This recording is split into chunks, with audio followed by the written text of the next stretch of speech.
Today is Wednesday, January 1st, 2025. Happy New Year to everybody out there. And this is your afternoon update. Welcome back to Weather on the Go, all of your weather coverage. My name is Hunter. If you are new to the channel and you like daily weather breakdowns, make sure to subscribe to the channel down below as we break down the weather pattern for you throughout winter, spring, summer, and fall here on the channel. Like the video by giving it a thumbs up and share this video with friends, family, and on social media. I definitely appreciate it.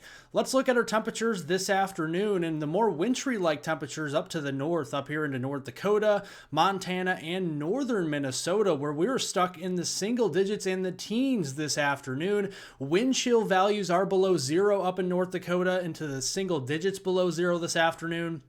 And same thing up here in northern and northwest Minnesota as well. And looking at the weather alerts across the United States, we have some wintry weather alerts out across the west in these purples and pinks. Those are winter weather advisories, winter storm warnings in the pinks. Same thing over here in Iowa, where we're gearing up for a little clipper system to move through. And then same thing up here into interior parts of the Northeast. We are also seeing some wind advisories extending from near Boston all the way back here towards West Virginia and northern Virginia.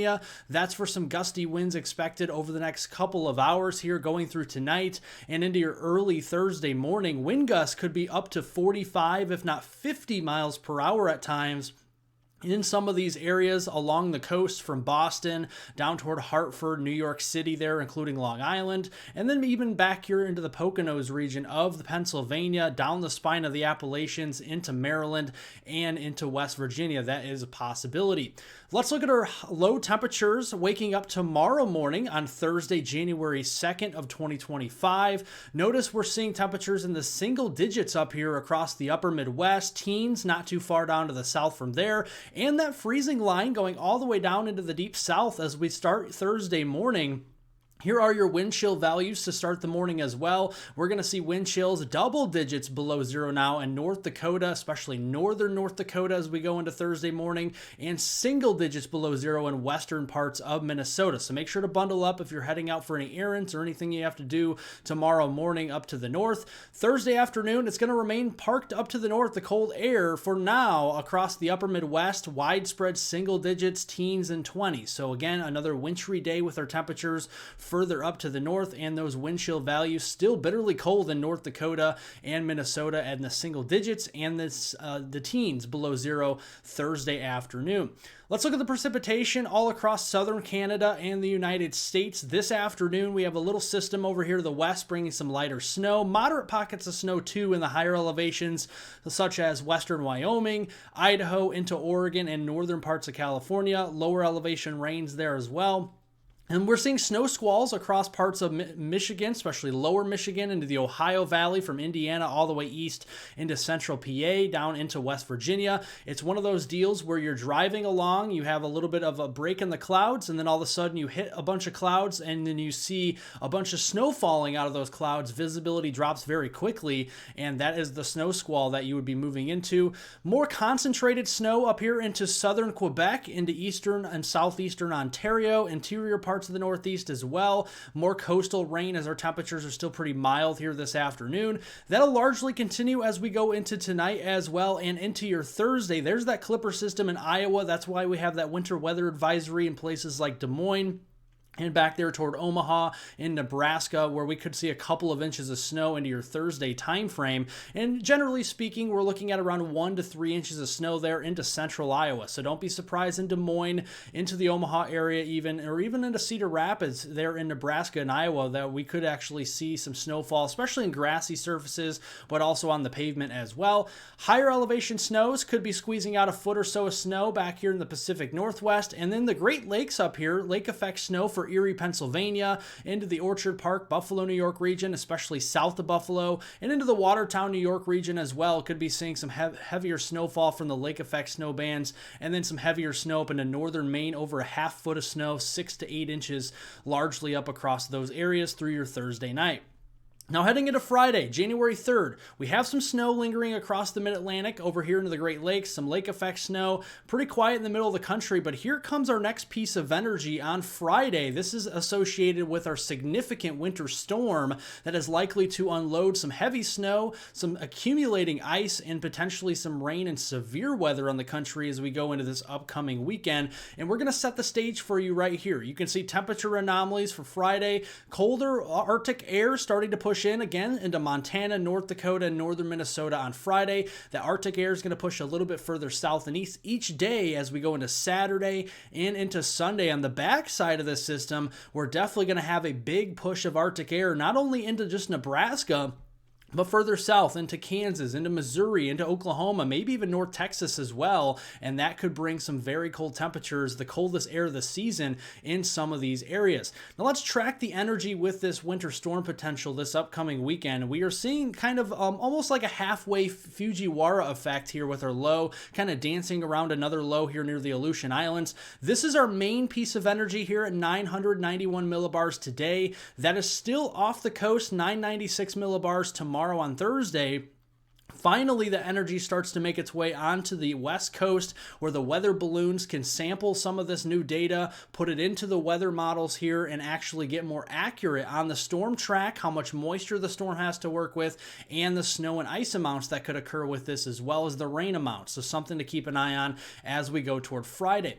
I color-coded this for you to keep this simple. The green is the European model. The light blue is the GFS model. So let's look at the European model here. On Friday, here comes the energy across the Pacific Northwest. Lots of lower elevation rain.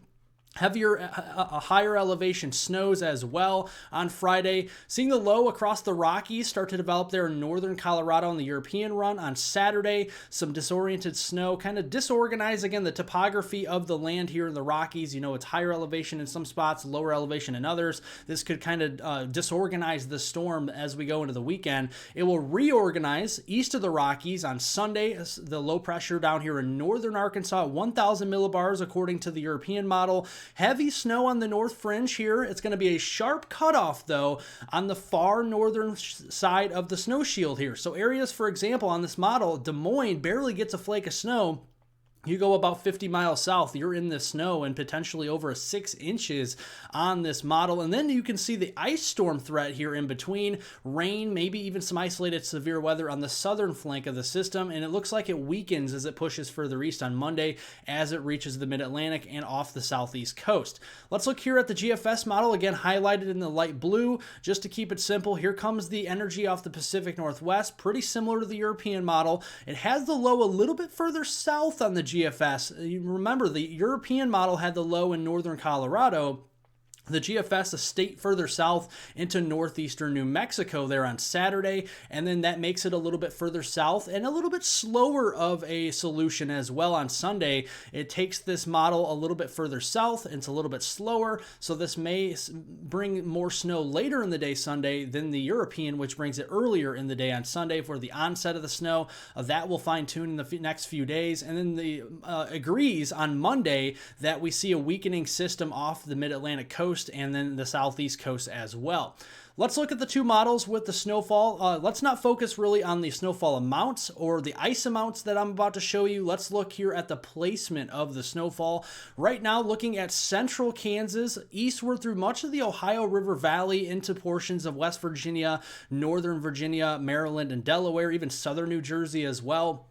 Between Friday, January 3rd, but especially later in this period, Sunday into Monday, January 5th and 6th, we're definitely seeing a stripe of snow there from the Midwest into the Ohio Valley and the Mid-Atlantic on the European run.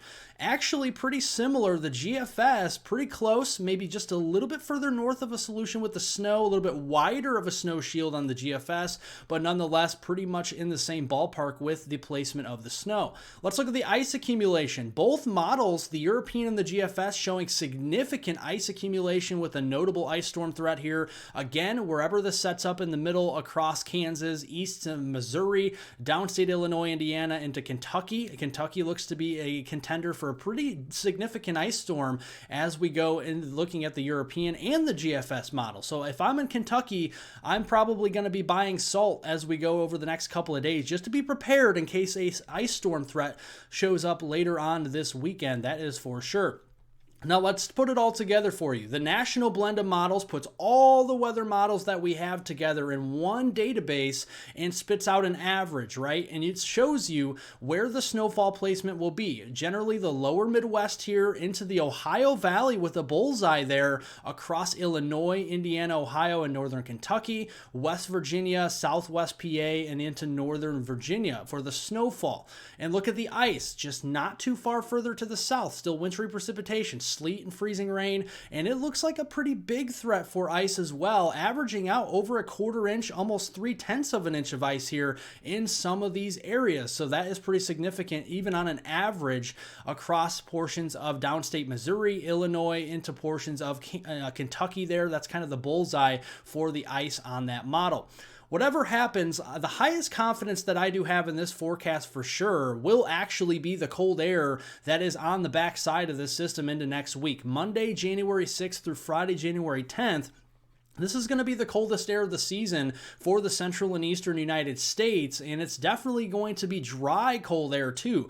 We're still going to see those clipper systems with northwest flow from Canada down into the central U.S. into the eastern U.S., but not as frequent here of those big, blockbuster type snow events or blizzards across the east. However, this is going to shove the storm track further south, so into Florida and up the east coast, or at least offshore the east coast, and that could lead to the potential for a nor'easter in toward the middle of January. And you can see very strong dynamics here with the jet stream just off the east coast. We just have to have a low pressure system develop off of the Carolinas, move offshore of Cape Cod, and then we have the cold air already in place. We just need the moisture, right? And once we get the moisture, we could you kind of squeeze out some of that snow over there into the mid-Atlantic and into the northeast New England and even southeastern Canada as we go in towards the middle of January. And again, the ensemble guidance is showing that, at least right now, that we could have some noise here of some snowfall across the northeast, the New England region, mid-Atlantic, and southeastern Canada as we go into the long range into the middle of January, and that's something I'll be tracking right here for you on this channel.